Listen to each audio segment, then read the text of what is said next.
no more mass production, but quality products. And also by using new quality productive forces, the productivity of Chinese industry will improve, thus making the products also more profitable. And new productive forces will also better contribute to sustainability. And finally, Chinese people will work and live in a better living and working environment. Which is quite unique today. Quite unique. If you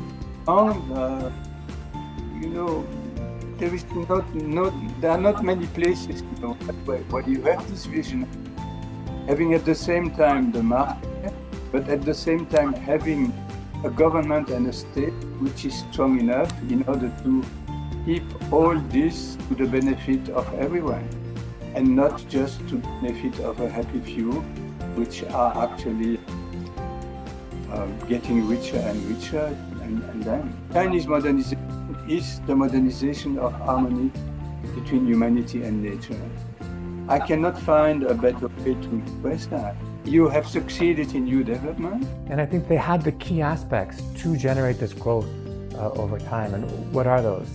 One is give the market a decisive role in the allocation of resources. The second is to ensure a level playing field between all types of firms, whether they're state-owned, private-owned, or foreign-owned. And the third one is to create a really strong business environment that is law-based and market-oriented. With all of these reforms, we can continue to have productivity growth in China, and that can drive sustainable growth. 我觉得中国政府是反应会很快，因为一旦他们下定决心想把这个经济搞好的话，我觉得肯定会做出一些更好的调整措施，而且中国在创新这方面也一直都是挺领先的，所以我觉得在这方面中国还是会继续的创新，中国还是会提供一个平台给企业有发挥的那个机会，所以我对中国这个整个经济环境呢还是挺有信心的。There are other examples of new quality productive forces. For example, green technology, renewable energy products, solar panels, as well as wind turbines.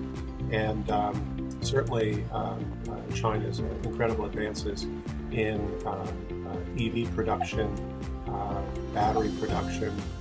And I think we've already seen some exciting developments in China's ability to produce computer chips that will continue to score significant results given the amount of attention and investment that's being paid to that issue now. And if you look at the transition that China's making to green development and green pathways, it's quite an extraordinary transition. Look at what China's done with solar energy. It's the world's largest producer of solar energy panels.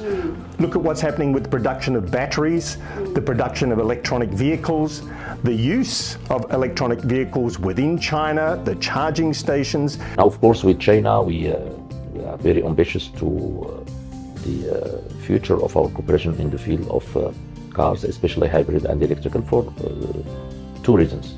The first is that China has very strong experience, technology in this field, and its superiority, I think, of the production of cars in China to switch to hybrid and electrical cars.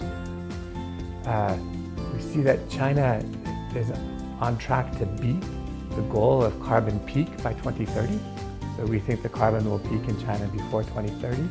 And we see that China is also the global leader in installed capacity of renewable energy.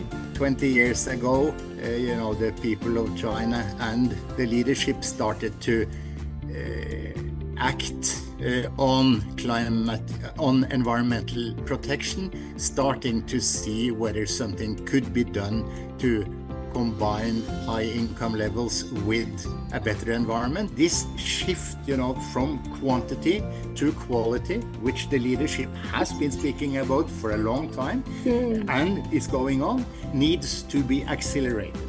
And the best example is, of course, the climate change, where the need is to shift from more energy to more clean energy.